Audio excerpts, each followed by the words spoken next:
So I just wanted to share a question that I received today from a mum to ask me, is it a problem that my 5-year-old comes into our bed and sleeps with us for half the night? And my response to that was, I don't know. Is it a problem? And she said, well, everybody sleeps. He just comes in, he doesn't bother anybody. My husband doesn't mind, I don't mind, and we all get a good sleep.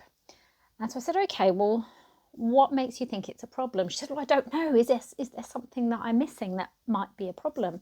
She said, I'm not really sure what message I'm sending to him that, he can just come in and get into our bed whenever he likes. And so I thought about this question and really didn't see an issue from my point of view. I don't care where your children sleep as long as everybody's happy. So she was basically worried that it was going to create an issue. It's maybe going to cause something negative to happen. Now, of course, all the studies that we have on co-sleeping and bed sharing, the most recent findings suggest that it's all really great news for families who are happy to co-sleep. This fosters really great self-esteem, connection, attachment, all those wonderful things. Now, of course, those happen in other situations as well. It's not only co-sleeping families, but what I wanted to highlight is that there's no obvious harm in co-sleeping. In fact, it actually has many, many benefits. So I said to her, well, let's just turn that question about the messaging on its head. Let's, for one moment, just consider that the message he's receiving is that your son is always welcome in your bed. He's always welcome to come to you day or night if he needs that comfort.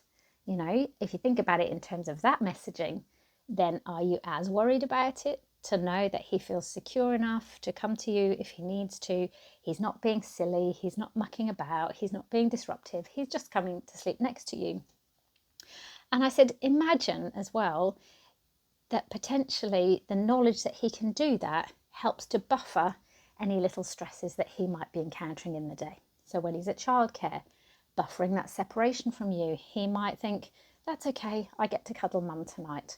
He may have little disputes at childcare with kiddies and he has to share things.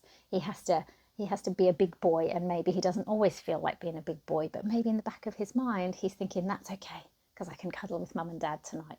So it's helping to buffer his emotions throughout the day, knowing that he's got that firm base to come back to at night where he feels 100% safe.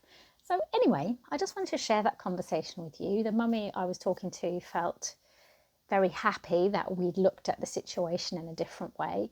And then she was able to answer the question. So at the end of it, I said, so is it a problem that your child comes to you in the middle of the night? She said, no, it isn't, is it? It isn't at all. I said, no, you're doing a great job. Don't let people put ideas in your mind about things creating problems if it works for you and it feels right.